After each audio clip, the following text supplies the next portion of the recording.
आज हम एक ऐसे एनिमल की बात करेंगे जिसका सर कटने के बावजूद वो ज़िंदा रहता है।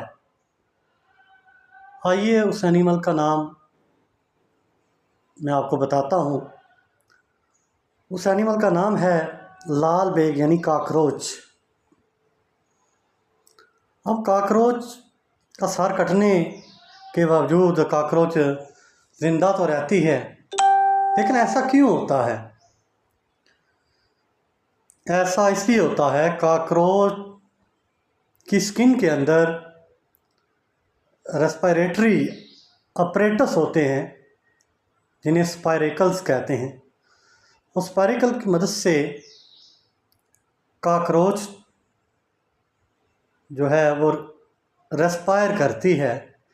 इसके अलावा काकरोच का जो ब्लड सर्कुलेटरी सिस्टम है वो ओपन ब्लड सर्कुलेटरी सिस्टम है, यानी बाकायदा ब्लड वेसल्स के अंदर ब्लड फ्लो नहीं करता, बल्कि इसकी बॉडी टिश्यू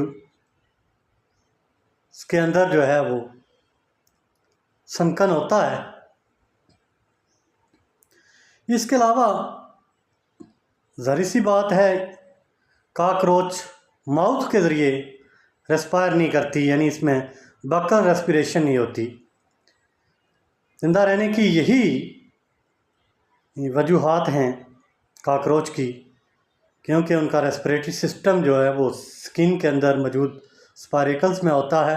दूसरा जो है ब्लड सर्कुलेटरी सिस्टम जो है इसका ओपन ब्लड सर्कुलेटरी सिस्टम होता है। और तीसरा जो है ये माउथ के ज़रिए रेस्पायर नहीं करते। माउथ या हेड कट भी जाए तो इससे फ़र्क नहीं पड़ता। सिर्फ एक फ़र्क पड़ता है कि जब फूड मिलना काकरोच को बंद हो जाती है तो काकरोच फिर डेड हो जाता है, डाइजेस्टिव सिस्टम उसका मुतासर हो जाता है। माउथ के ज़रिए काकरोच फूड लेती है।